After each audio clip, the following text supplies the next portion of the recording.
할렐루야.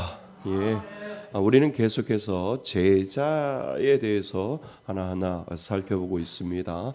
그래서 제자가 가져야 될 요소들, 그리고 우리가 하나님을 믿는 자들에게 하나님이 원하시는 것은 제자가 되는 겁니다. 그래서 예수님이 12제자를 부르듯이 우리가 이 땅을 살아갈 때 예수를 믿는다라고 하는 것은요, 예수님의 제자가 되어 가는 거지요. 그래서 온전한 제자는 없습니다. 실수하고 실수투성이고 또 죄짓고 또 잘못하지만 하나님은 또 예수님은 우리를 통해서 제자를 부르시는 예수님이시지요. 그래서 우리가 이 땅을 떠날 때 제자화가 되어가서 예수님이 우리를 제자로 부르신 이유가 바로 여기에 있다라고 하는 것을 우리가 깨닫고 우리가 주님 앞으로 가는 겁니다. 그래서 예수님이 12제자를 불렀을 때 온전한 12제자가 없었잖아요. 그런데 그들이 예수님이 이 땅에 오셔서 그들에게 주었던 것을 그들이 깨닫고 나서 온전한 12제자가 되어가는 그러한 모습들을 우리는 보게 되지요. 그거하고 똑같아요. 우리가 이 땅을 살아갈 때 예수를 정말 믿으면 제자가 되는 거고요. 그 제자를 통해서 우리가 제자화가 되어가는 겁니다.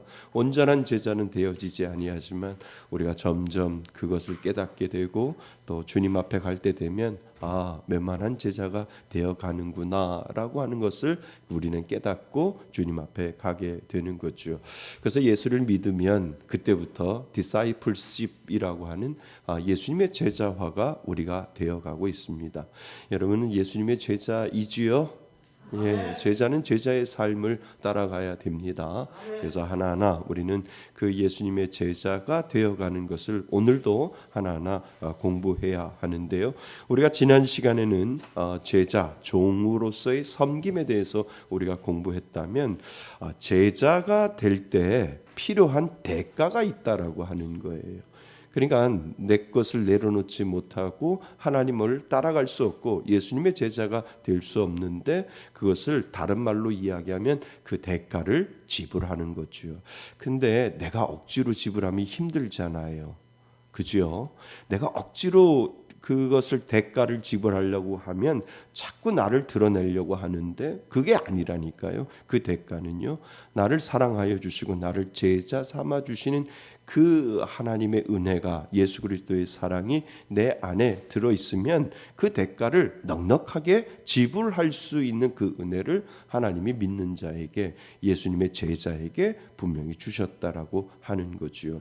그러니까 내가 그 대가를 지불해도 아까운 걸 몰라요.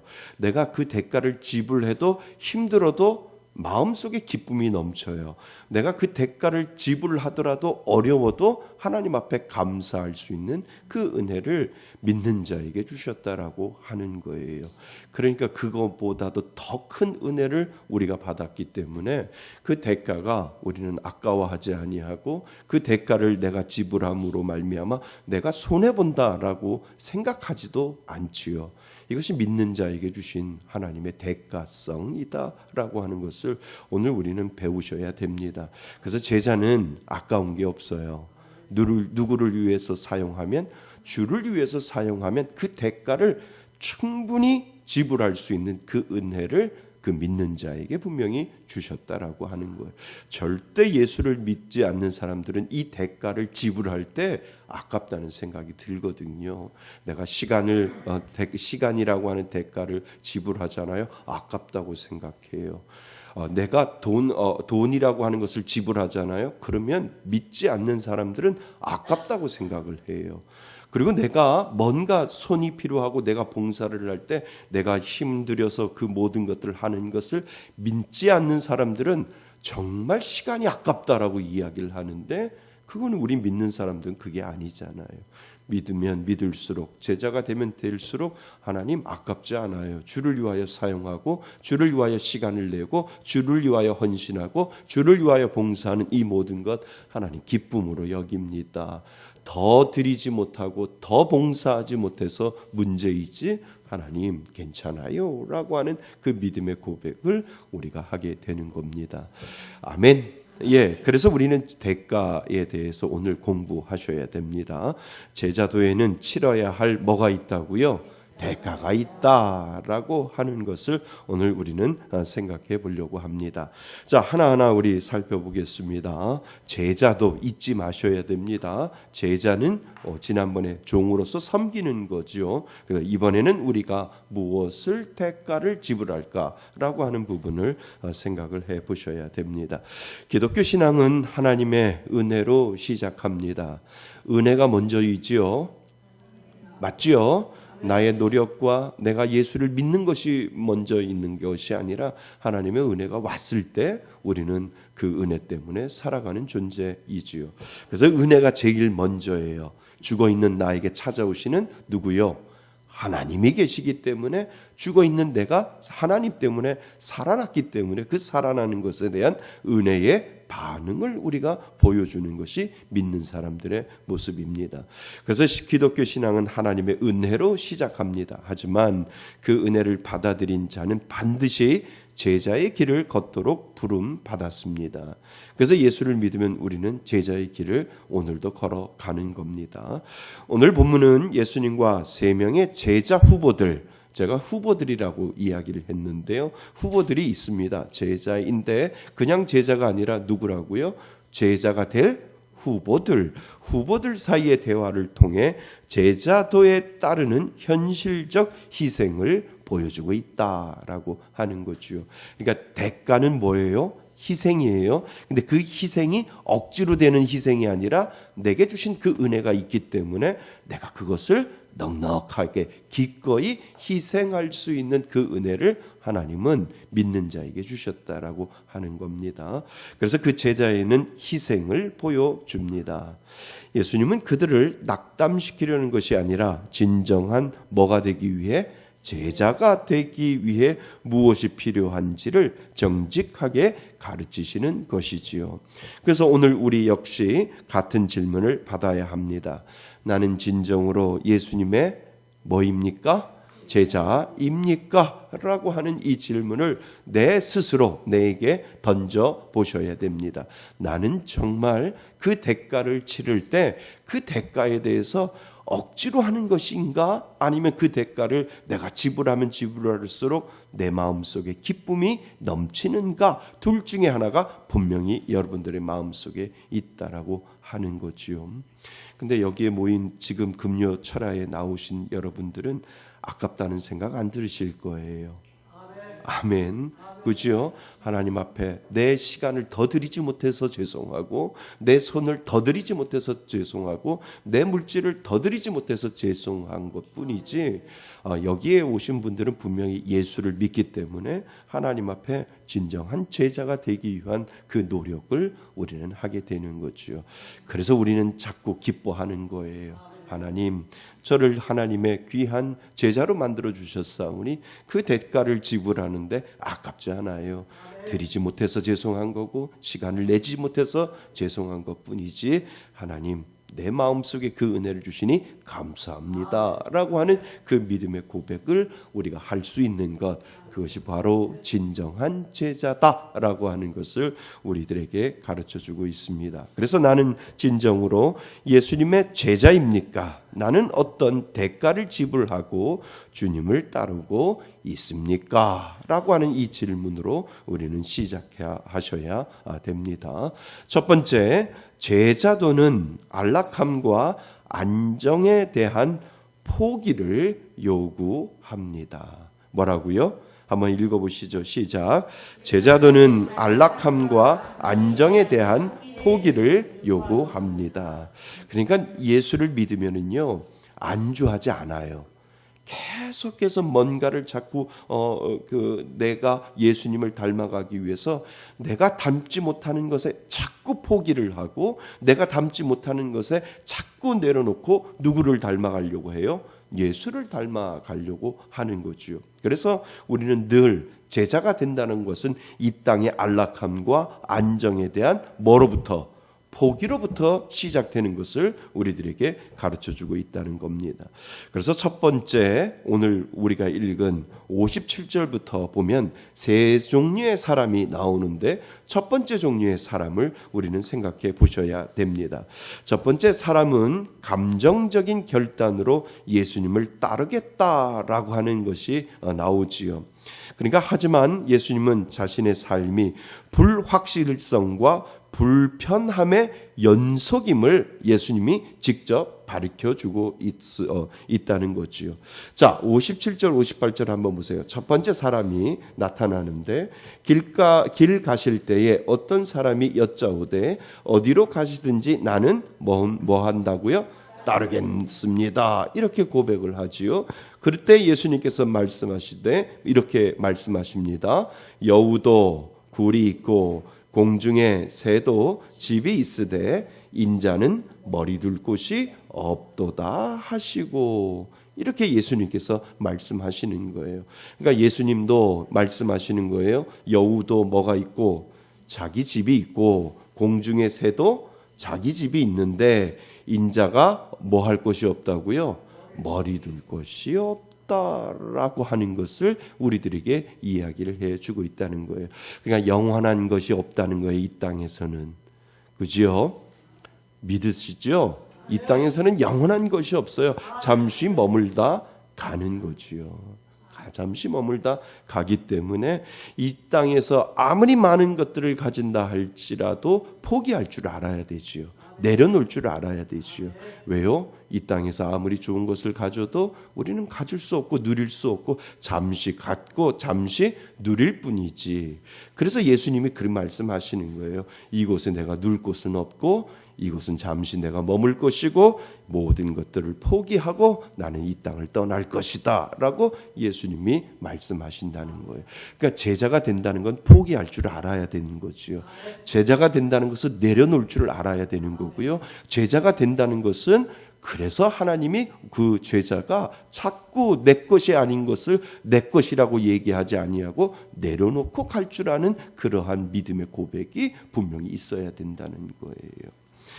제가 목사님 중에 존경하는 목사님 한 분이 있다고 말씀드린 적이 있어요. 저는 옥하는 목사님이 그렇게 좋은 것 같아요.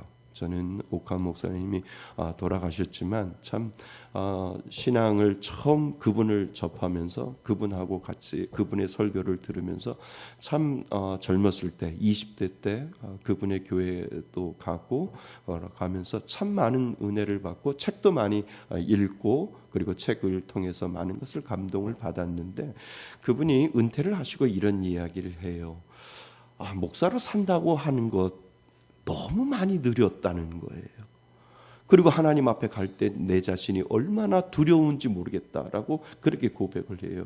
무엇이 두렵냐 하면 내가 목사로 그냥 작은 교회 목사로 있으면 좋았는데 왜 성도들이 이렇게 나의 교회 내가 세운 이 교회를 찾아와서 매 터지게 이렇게 사람들이 와가지고 나를 이렇게 떠받치다 보니까 내가 이것을 너무나도 많이 받고 이 땅에서 너무나도 많은 것을 내가 누려서 정말 하나님 앞에 갈 때 내가 하나님 앞에 받을 그 상급이 없을 것이라는 그런 두려움 가지고 나는 너무나 많은 것을 이 땅에서 누렸습니다. 이렇게 고백을 하게 되는 것을 제가 듣고 너무나도 깜짝 놀랐다는 거예요. 근데 옥하는 목사님이 잘 살지 않으셨어요.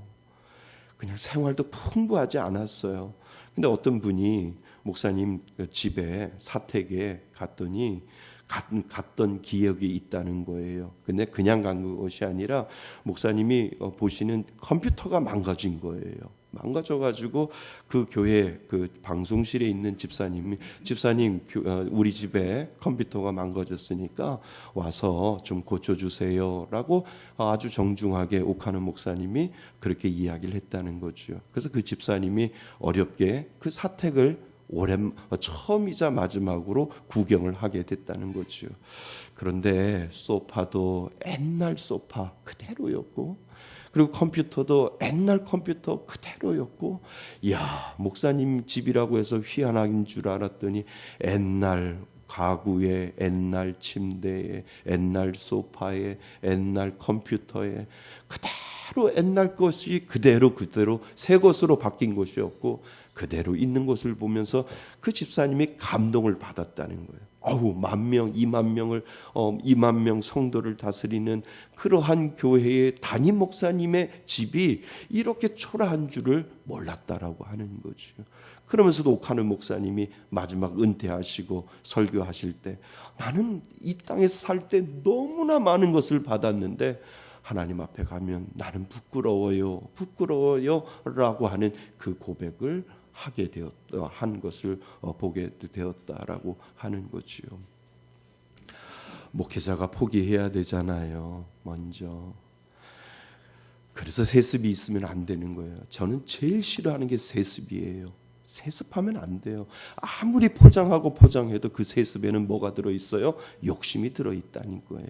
내 거 내려놓기 힘드니까, 싫으니까 자꾸 자녀들에게 물려주고 그 자녀들을 통해서 자꾸 그 욕심을 이 땅에서 만들어 놓고 가고 싶은 그 욕심이 목회자에게 있다라고 한다면 그것은 잘못된 것이다 라고 하는 거예요. 그래서 저는 세습이 싫어요. 세습이 하면 안 돼요. 아무리 해도 그거는 변명에 불과한 거지. 양파 껍질 꺾이듯이 다 벗겨내보면 그 안에 욕심이라고 하는 것이 들어있다는 거예요. 내 거는 포기할 줄 모르면서 자꾸 성도들에게 포기하라고, 자꾸 희생하라고 해야 보면 그건 이율배반적인 거 아닐까라고 하는 거지요. 그래서 목회자부터 먼저 포기할 줄 알아야 되고요. 그리고 그래야 교회 성도님들이 포기할 줄도 알아야 되고, 하나님 이 땅에 사는 것 잠시 이 땅에서 가졌다라고 생각해도 가진 것 아니고 이 땅에서 하나님이 잠시 누릴 수 있게 만들어 놓은 것은 주님의 영광을 위하여 살면서 하나님 주님의 영광을 위하여 살다가 포기하고 다 내려놓고 갈 수 있는 은혜 달라고 하는 그 믿음의 고백이 우리 믿는 자들에게 분명히 필요한 것을 우리들에게 가르쳐주고 있다라고 하는 거지요. 이 은혜를 가지고 우리는 살아가셔야 됩니다. 그래서 안락함과 안정에 대한 포기를 자꾸 진정한 제자는 그것을 요구하고 있다라고 하는 거예요. 이것이 진정이라는 거예요. 이것이 진정한 제자가 되는 바른 길 중에 하나다라고 하는 것을 우리들에게 가르쳐주고 있지요. 그래서 예수님은 자신의 삶이 불확실성과 불편함의 연속임을 밝히고 있다는 거지요. 그래서 인자는 이 땅에 머물 집도 없이 사역하며 고난의 길을 걷고 있습니다. 이 말씀은 제자의 삶이 반드시 편안하거나 보장된 것이 아님을 말해 줍니다. 그러니까 이 땅에 살아갈 때 누구부터요? 목회자부터요. 저부터요. 자꾸 내려놓지 아니하면 욕심이 누구에게나 찾아온다는 거예요. 목회자부터 내려놓지 아니하고 어떻게 장로, 권사님들, 집사님들에게 내려놓느냐 이거라는 거지요. 그건 아니다라고 하는 거예요. 예수님이 그랬잖아요. 여우도 자기 집도 있고 공중의 새도 자기 집이 있는데 인자는 뭐가 없다고요? 머리 둘 곳이 없다. 포기를 우리들에게 이야기해 놓는 거지요. 자꾸 포기하지 아니하면 억울한 거예요. 마지막 할 때 자꾸 포기하지 아니하면 자연스럽게 내려놓을 줄 알아야 되는데 내려놓지 못하고 포기하지 아니하면 억울한 거지요. 그지요? 그래서 자꾸 우리는 내려놓는 연습하셔야 됩니다. 그래서 이 말씀은 제자의 삶이 반드시 편안하거나 보장된 것이 아님을 말해줍니다. 현대인은 안정된 직장, 주거, 재정, 인간관계를 신앙보다 우선시할 때가 많잖아요. 그래서 예수님을 따르지만 내 삶의 안락함은 포기할 수 없습니다 라고 하는 것을 우리가 먼저 이중적 태도가 있다라고 하는 것을 인정하셔야 된다고 하는 겁니다. 그러니까 신앙이 깊어지면은요, 나의 이중적인 태도가 점점 줄어드는 거예요. 아멘. 내가 신앙이 깊어진다라고 하면 나의 이 이중적인 태도가 점점 줄어들 수밖에 없어요. 하나님 가졌다고 해서 가진 것 아니요, 내가 누렸다고 해서 누린 것 아니요, 내가 모든 것들을 이 땅에 다 가진다 할지라도 하나님 앞에 갈 때는 다 내려놓고 가는 그러한 인생임을 하나님 깨닫게 하여 주옵소서라고 하는 이 믿음의 고백이 우리들 가운데 필요하다는 겁니다. 그래서 하나님도 내 현실은 이해하실 거야. 이 정도 신앙이면 되지 더 나아가긴 무리야. 이러한 태도는 결국 예수님을 따르는 것을 삶의 부가 옵션. 네. 이중적 태도. 주무셨죠. 이중적 태도. 이중적 태도가 있는 것입니다. 하나님도 내 현실은 이해하실 거야. 이 정도 신앙이면 되지 더 나아가긴 무리야. 이러한 태도는 결국 예수님은 따르는 것을 삶에 아주 중요한 거예요. 부가 옵션이에요. 부가 옵션으로 만드는 것이죠. 그러니까 내가 신앙생활을 하는 거 보면 그 신앙은 나의 부가 옵션이에요. 옵션에 내 삶의 모든 것들 중에 그 내가 신앙을 가지고 있는 것은 옵션에 불과한 거예요. 이해되시죠? 우리는 옵션이 아니잖아요. 맞습니까? 예. 근데 처음 신앙생활을 하는 사람들은 이것도 갖고 싶고 이것도 갖고 싶고 신앙도 갖고 싶은 거예요. 그러니까 그 신앙도 내가 삶의 모든 형편 가운데 그 신앙도 부가 옵션에 포함된 거예요. 옵션은 내가 사거나 안 사거나 내가 사면 부가 옵션이 되는 거예요. 그러니까 신앙을 갖는 것도 처음 믿음의 신앙을 가지고 있는 사람은 옵션으로 생각한다는 거예요. 우리는 전부로 생각하지요. 아멘. 우리는 전부로 생각하지 않아요. 우리가 신앙이 옵션이에요? 아니요. 우리는 신앙을 옵션이라고 생각하지 않아요. 그냥 전부라고. 하나님 이것이 처음이자 마지막이고 하나님을 믿는 이 믿음의 신앙이 나의 전부입니다. 하나고 하는 이 믿음의 고백을 가지고 우리가 신앙생활 하는 거지요. 전부임을 믿습니까? 네, 부가 옵션 아니에요. 전부예요. 우리 신앙에. 그 신앙을 가지고 우리가 살아가는 거지요.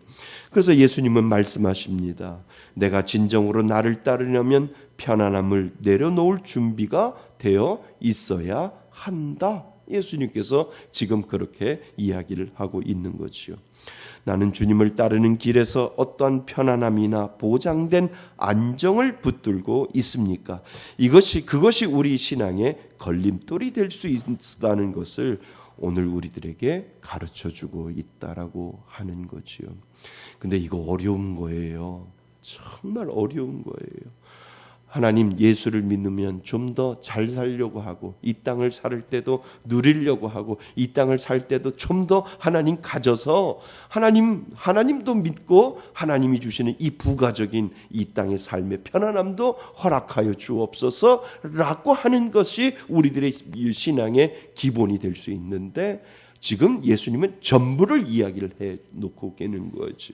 그러니까 너는 이 땅을 살아갈 때 예수 믿는 것 안락함과 예수를 믿는 것 안정함을 너희들은 끝까지 추구하지만 그것까지도 내려놓을 줄 알아야 너희들은 영원한 생명의 진정한 제자가 될 수 있다라고 하는 것을 우리들에게 가르쳐주고 있다는 거죠. 그러니까 자꾸 내 마음속에 이런 마음들이 들어오면 하나님 신앙이 전부이고 나머지 모든 것들은 부가 옵션인 줄 믿습니다라고 자꾸 내 안에 있는 나를 깨우치지 아니하면 자꾸 이것이 주객이 전도가 된다니까요. 하나님이 전부가 되는데 말만 하나님이 전부가 되는 것이지 그냥 하나님은 나의 부가 옵션이 될 수 있다라고 하는 거예요. 그러니까 우리가 늘 고백하셔야 됩니다. 하나님 나의 안락함과 안정에 대한 포기를 하고 진정한 예수의 제자가 되겠습니다 라고 하는 이 믿음의 고백이 우리들 가운데 필요한 것을 지금 가르쳐주고 있다라고 하는 거지요. 포기하지 아니하니까 죽을 때 다 내려놓고 가라고 하지 않아요. 포기하지 아니하니까 포기할 줄 모르니까 죽을 때는 다 내려놓고 빈손으로 가라고 예수님이 말씀하시는 거예요. 이 땅에 네가 누릴 것 잠시 누릴 뿐이지 영원히 누릴 것 없다라고 하는 것을 가르쳐주기 위하여 죽을 때 뭐 가져갈 수 있도록 만들어 놓을 수도 있잖아요. 사실 하나님이 죽음이라고 하는 이 모든 것도 누가 주장하셔요? 하나님이 주장하셔요. 하나님이 주장하시는데 하나님이 그래, 아이 참 너네들 이 땅을 살아가는 때 참 수고 많았어. 그래, 죽을 때 딱 3가지만 가져가. 라고 하면 얼마나 좋아요. 근데 하나님 그렇게 안 하시잖아요. 죽을 때 다 포기하고 갈 줄 알아야지 라고 하나님이 만들어 놓으신 이유가 분명히 있다라고 하는 거죠. 사랑하는 성도 여러분, 주님 앞에 가까우면 가까울수록 포기할 줄 아셔야 돼요. 이것이 진정한 제자가 되는 겁니다. 그래서 그 은혜로 우리가 제자가 되려고 자꾸 안락함과 안정에 대한 포기를 하나님은 제자가 되는 우리에게 요구하고 계신다라고 하는 것을 오늘 기억하실 수 있기를 바랍니다. 그래서 57절 58절에 그 사람에 대한 한 사람이 나를 따르리다 라고 어디든 가시든지 나는 따르리다 라고 할 때 예수님은 너 포기할 줄 알아야 된다라고 하는 것을 먼저 가르치고 있다라고 하는 거지요.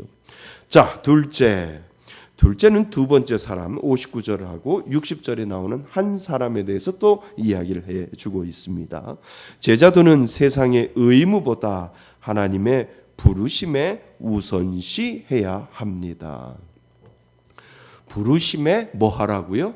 우선시해야 한다라고 하는 것을 가르쳐주고 있습니다. 59절 같이 한번 읽어볼까요? 59절 60절 시작. 또 다른 사람에게 나를 따르라 하시니 그가 이르되 나로 먼저 가서 내 아버지를 장사하게 허락하옵소서. 이르되 죽은 자들로 자기의 죽은 자들을 장사하게 하고 너는 가서 하나님의 나라를 전파하라 하시고. 하나님이 말씀하시는 거예요. 제가 우리 부모님에 대해서 장사를 지내고 올 수 있도록 해 주옵소서 그랬더니 하나님은 세상의 의무보다 하나님의 부르심의 우선시, 그러니까 무엇이 중요한가 그것을 너희가 제자가 된다라고 한다면 우선순위를 먼저 정해야 된다라고 하는 것을 가르쳐주고 있다는 거지요. 그래서 우선시에다 동그라미를 쳐 놓으셔야 돼요. 그러니까 하나님의 부르심을 뭐 해야 한다고요? 우선시해야 한다라고 하는 것을 가르쳐주고 있다는 거지요. 그래서 두 번째 사람은 예수님의 부르심에 응답하려 하지만 먼저 해야 할 일이 있다며 미루는 자세를 보이고 있다는 거지요. 그래서 부친의 장례라고 하는 의미는 단순히 장례식에 참석하는 것이 아니라 가정의 의무, 재산, 분배, 문화적 책임 등 오랜 시간의 가족의 의무를 의미했을 것입니다. 그래서 예수님은 이 일들을 무시하는 것이 아니라 하나님의 부르심이 그 어떤 의무보다 먼저임을 강조하신 것입니다. 그러니까 우리가 신앙생활 하다 보면 우선순위에 빼앗길 때가 많아요. 정말 하나님이 먼저입니다라고 고백하면서 그 우선순위가 자꾸 뒤로 밀릴 때가 있어요. 그러니까 우리 인정하셔야 돼요. 가만히 보면 주의를 지키는 것도 그렇고 또 신앙생활하는 것도 그렇고 여러 가지를 생각하다 보면 하나님도 이해하시겠지라고 하는 그러한 생각 때문에 그 우선순위에서 하나님을 이 차선으로 밀어낼 수 있는 그러한 마음을 우리 모두 다 그러한 마음을 가지고 있음을 인정하셔야 돼요. 하나님은요, 하나님이 먼저임을 고백하는 자를 기뻐하신다는 거예요. 그러니까 모든 중심은 누구를 중심을 통해서 하나님을 중심을 통해서 이끌어 나가는 것이 가장 중요한 것을 우리들에게 가르쳐 주는 거죠. 그러니까 그것을 잊어버릴까 봐 제일 먼저 하나님께서 말씀하셔 주시는 것이 식탁 기도잖아요. 이해되세요? 왜 식탁 기도를, 왜 기독교에서는 기도할 때, 밥을 먹을 때 먼저 뭐 하라고요? 기도하라라고. 그러니까 왜 밥 먹을 때, 하루에 3끼를 먹으면서 밥을 먹을 때 왜 먼저 하나님 앞에 기도하라라고 그것을 가르치는 이유가 무엇인 줄 아세요? 우선순위 까먹지 말라라고요. 우선순위 까먹지 말라라고요. 아유, 왜 굳이 하루에 3끼 중에 한 번만 기도하면 되는데 매번 먹을 때마다 왜 이렇게 기도하게 시켜요? 아니요. 기도해야 뭐를 까먹지 말아요. 우선순위를 잃어버리지 않기 위해서 하나님이 식탁 기도를 시켜놓은, 우리가 식탁 기도를 하는 이유가 바로 거기에 있다라고 하는 거예요. 아침에 일어나면 우선순위를 가기 위해서 하나님 앞에 기도할 줄도 알아야 되고, 그리고 예배도 하나님 앞에 먼저 드릴 줄도 알아야 되고, 그리고 하나님 앞에 날마다 하나님, 나의 삶의 우선순위는 누구라고요? 하나님이십니다라고 하는 이 믿음의 고백을 하지 아니하면 진정한 제자가 안 된다라고 하는 거예요. 삶의 우선순위는 하나님이십니다. 예배입니다. 그래서 하나님 앞에 늘 이것을 잊어버릴까 봐 우리가 잊어버리는 동물이잖아요. 잊어버리지 않기 위하여 하나님 앞에 기도하고 하나님 앞에 먼저임을 하나님 앞에 강조하기 위하여 매 삶마다 하나님 앞에 고백하는 그 습관을 하나님은 우리들에게 가르쳐주고 있다는 거지요. 그래서 예수님은 이 일들을 무시하는 것이 아니라 하나님의 부르심이 그 어떤 의무보다 먼저임을 강조하신 것입니다. 이해되셨죠? 예.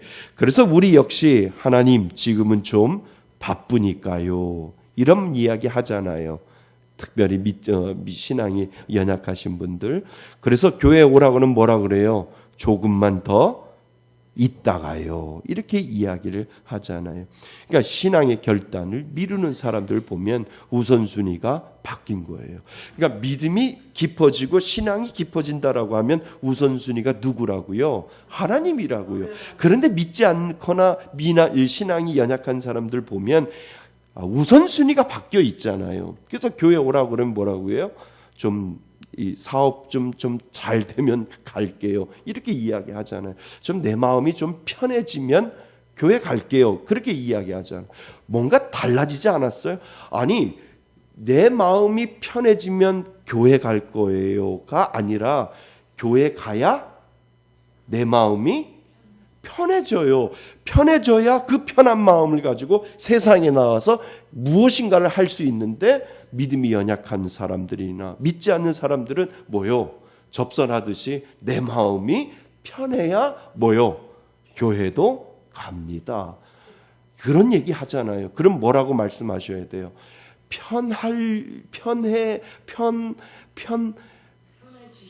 편해지려고 교회 오는 거잖아요. 편해지어야만 교회 오는 게 아니고 편해지려고 교회 오셔야 되죠. 그러니까 그 편한 걸 가지고 세상에 나가서 살아야죠. 그게 우선순위죠. 그죠? 돈이 생겨야 교회 가죠. 아니요. 교회 와야 돈이 생긴다니까요. 교회 와야 하나님이 생활의 풍족함도 허락하여 주시고 내 마음속에 기쁨도, 내가 지금 바쁜 일이 있는데 이 바쁜 일 끝내고 교회 갈게요, 이러잖아요. 아니죠. 이 일이 교회가 먼저 있어야 바쁜 일이 해결이 되잖아요. 그러니까 우리 믿음이 있는 사람들은 하나님을 먼저 우선순위 하는데, 믿음이 연약한 사람들은 그 하나님이 차선으로 밀려가는 것을 우리는 보게 된다는 거죠. 그죠? 우리는 하나님이 먼저인 줄 믿습니다. 그래서 조금만 더 있다가요 라며 신앙의 결단을 미루고 있다는 거죠. 안정되면 뭐 하겠다고요? 헌신하겠습니다. 아니요, 헌신해야 안정되지요. 주님께 와야 헌신해야 안정이 되지요. 좀 더 여유 있을 때 봉사해야 여유가 생기지요. 아멘. 주께 봉사를 해야 하나님이 주시는 그 기쁨을 가지고 여유가 생기잖아요. 그러니까 믿음이 연약하신 분들은 이것을 모른다는 거예요. 이것을 몰라서 뭐가 잘 된지, 뭐가 먼저인지, 뭐가 나중인지 제대로 모른다는 겁니다. 여러분들은 알고 계시죠? 네, 실천을 못할 뿐이죠. 네, 알고 있는데 실천을 못했을 뿐이지 다 알아요. 하나님이 먼저입니다 라고 하는데 주객이 전도될 때가 많이 있다는 거예요. 근데 진정한 제자가 되면 하나님이 먼저임을 고백하실 수 있기를 바랍니다. 그래서 하나님 것을 먼저 구별할 줄 아는 거고요. 하나님이 먼저 내 삶의 모든 것들을 사용할 줄 알아야 된다는 거예요. 그러니까 11조를 띄는 것도요. 내가 생활 자금이 들어오면 가장 먼저 신앙이 있는 사람은 누구 거부터 구별해요? 하나님 거부터 구별을 하고 쓴다는 거예요. 아멘.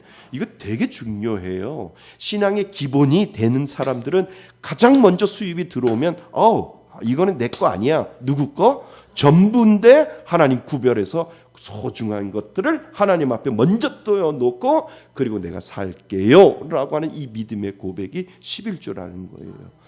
하나님이 돈이 없으셔서 11조 받는 것이 아니고요. 우리가 하나님 앞에 11조를 드리는 게 아니라니까요. 네 마음을 내가 보겠다라고 하나님 말씀하시고 수입이 들어와요. 그리고 일정한 생활비가 들어와요. 감사합니다. 누구 거? 하나님 거. 하나님 주권을 인정할게요. 하나님 모든 것 다 주셨는데 그 하나님 것을 먼저 인정하고 그리고 나서 하나님 그리고 쓰겠습니다라고 하는 이 믿음의 고백이 우리가 11조 가운데 분명히 들어있다라고 하는 거예요. 이 신앙이 하나님의 제자가 되어가고 있는 거죠. 이 믿음의 고백이 우리들 가운데 필요한 겁니다. 자, 그래서 하지만 그 먼저는 끝이 없습니다. 하나님의 부르심은 지금이고 하나님의 나라에는 나중에가 없습니다. 신앙에 연약한 사람은 자신에게 뭔가 다 준비되면 교회 갈 수 있다고 생각을 하지요. 하지만 그것은 뭐입니까? 핑계입니다. 그래서 핑계는 또 다른 뭐를 만들어요? 핑계를 만들어요. 그래서 핑계가 해결되면 이제 교회 오시지요. 그럼 뭐라고 해요?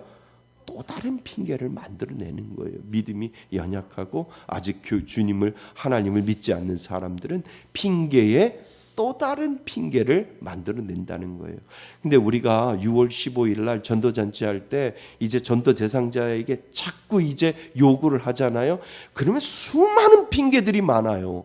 수많은 핑계들을 여러분들에게 댈 거예요. 그때 주객이 전도된 것을 제대로 가르쳐 줘야 돼요. 잘 되면 제가 갈게. 아니요.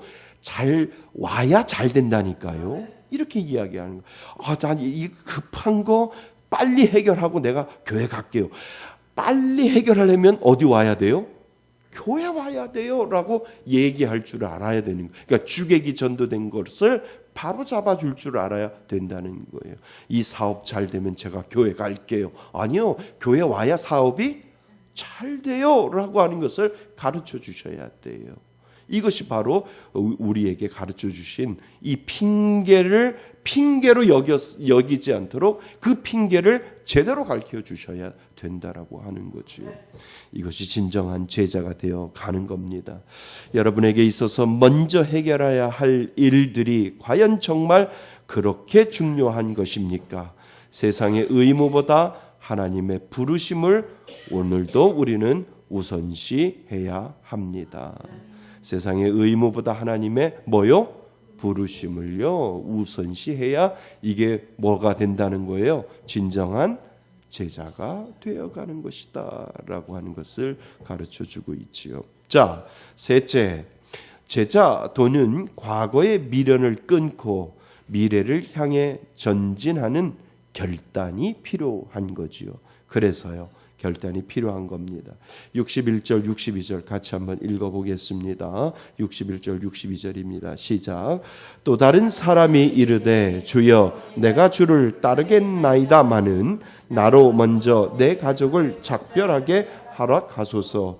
예수께서 이르시되 손에 쟁기를 잡고 뒤를 돌아보는 자는 하나님의 나라에 합당하지 아니하니라 하시니라. 아멘. 자, 세 번째 사람이 있어요. 제자가 되려고 하는 사람들에게 세 번째 사람은 제자의 길을 결심하지만 아직도 가족과의 정리되지 않는 관계를 이유로 뒤를 돌아보고 있는 그러한 모습을 지금 보여주고 있다는 거죠. 그래서 예수님은 그 태도를 쟁기를 잡고 뭐 하는 자요? 뒤를 돌아보는 자라고 예수님이 그렇게 표현하고 있는 거지요. 그래서 쟁기를 잡는 자는 똑바로 앞을 보고 가야 밭이 고르게 갈리듯 제자는 오직 앞을 향해 나아가야 된다라고 하는 것을 가르쳐 주고 있지요. 그러니까 결단을 요구하는 거예요. 결단을요. 정말 결단하지 아니하면 진정한 제자가 되지 못한다라고 하는 거지요. 그래서 뒤를 자꾸 돌아보면 방향이 흔들리고 그렇잖아요. 앞을 향해서 가야 되는데 쟁기를 잡고 자꾸 뒤를 돌아보면 그 방향이 흔들린다는 거예요. 꼭 똑바로 가지 못한다라고 하는 거지요. 그래서 방향이 흔들리고 제자의 길에서 벗어날 위험이 크다라고 하는 것을 예수님이 쟁기를 잡고 뒤를 돌아보는 사람들의 모습을 우리들에게 이야기를 해주고 있다는 거지요. 그래서 예전의 삶이 더 좋았는데 그러나 진정한 제자는 세상과의 타협을 뭐하고 끊고 결단을 지금 요구하는 거예요. 그래서 하나님의 나라를 향한 전진에 헌신하는 사람을 우리들에게 가르쳐주고 있다는 거지요. 나는 아직도 세상적인 시선이나 관계에 얽매여 있지는 않은지 우리는 살펴볼 필요 있다는 거지요. 그래서 진정한 제자가 되려고 한다면 과거에 뭐를요? 주님을 따르지 못했던 것을 결단하고 끊어버리고 누구를 향하여? 하나님을 향하여 결단하고 그 길을 가는 자들을 우리는 진정한 제자라고 우리들에게 가르쳐주고 있다라고 하는 거지요. 자, 우리는 제자가 해야 할 대가를 세 가지를 공부를 했는데요. 한번 첫 번째, 두 번째, 세 번째 한번 큰 소리로 한번 읽어보겠습니다. 첫 번째 시작. 제자도는 안락함과 안정에 대한 포기를 요구합니다. 아멘. 두 번째는요. 제자도는 세상의 의무보다 하나님의 부르심을 우선시해야 합니다. 아멘. 세 번째는요. 제자도는 과거의 미련을 끊고 미래를 향해 전진하는 결단이 필요합니다. 이것이 진정한 제자라고요. 그래서 때로는 결단할 줄도 알아야 하고 때로는 하나님을 우선시할 줄도 알아야 하고 때로는 주를 위하여 포기할 줄도 알아야 진정한 제자가 되어간다는 것을 우리들에게 가르쳐주고 있습니다. 자, 결론. 은혜는 값없이 주어졌지만 제자도는 값없이 살 수 없습니다. 제자는 값을 지불해야 됩니다. 대가를 지불해야 되지요. 그래서 마태복음 7장 14절이 오늘도 우리들에게 말씀해주고 있습니다. 큰 소리로 읽어보겠습니다. 시작. 좁은 길로 가라. 생명으로 인도하는 문은 좁고 협착하여 찾는 이가 적음이라. 아멘. 좁은 길로 가라고요. 넓은 길은 누구나 다 갈 수 있지만 주의 제자가 되는 것은 좁은 길이라고 이야기를 하고 그 좁은 길은 생명으로 인도하는 문은 뭐하고 좁고 그리고요 협착하여 찾는 사람이 많지 않다라고 우리들에게 가르쳐주고 있다는 거예요. 우리는 좁은 길로 가는 하나님의 제자인 줄 믿습니다. 자꾸 포기할 줄도 알고요. 자꾸 내려놓을 줄도 알아야 하고요. 자꾸 우리가 하나님을 위해서 하나님이 먼저임을 고백할 줄도 알아야 하고 그리고 끊어낼 수 있는 그러한 결단도 우리들에게 필요한 거죠. 그래서 제자도가 요구하는 세 가지의 대가는 결코 무리한 요구가 아닙니다. 왜 무리한 요구가 아닐까요? 그것은 예수님이 먼저 걸어가셨던 길이며 우리를 진정한 생명과 자유로 이끄는 길이기 때문에 그렇다라고 하는 거지요. 오늘도 우리는 제자의 길에 있습니다. 우리에게 요구하는 것 포기할 줄 알아야 되고요. 그리고 하나님을 먼저 우선시해야 할 줄 알아야 하고요. 그리고 오늘도 우리들에게 결단을 요구하시는 그 하나님을 오늘도 바라보실 수 있기를 바랍니다. 오늘도 우리는 제자의 길 위에 서 있는 줄 믿습니다. 그 진정한 제자의 길로 가시는 저와 여러분이 되시기를 주님의 이름으로 축원합니다. 드립니다. 아멘.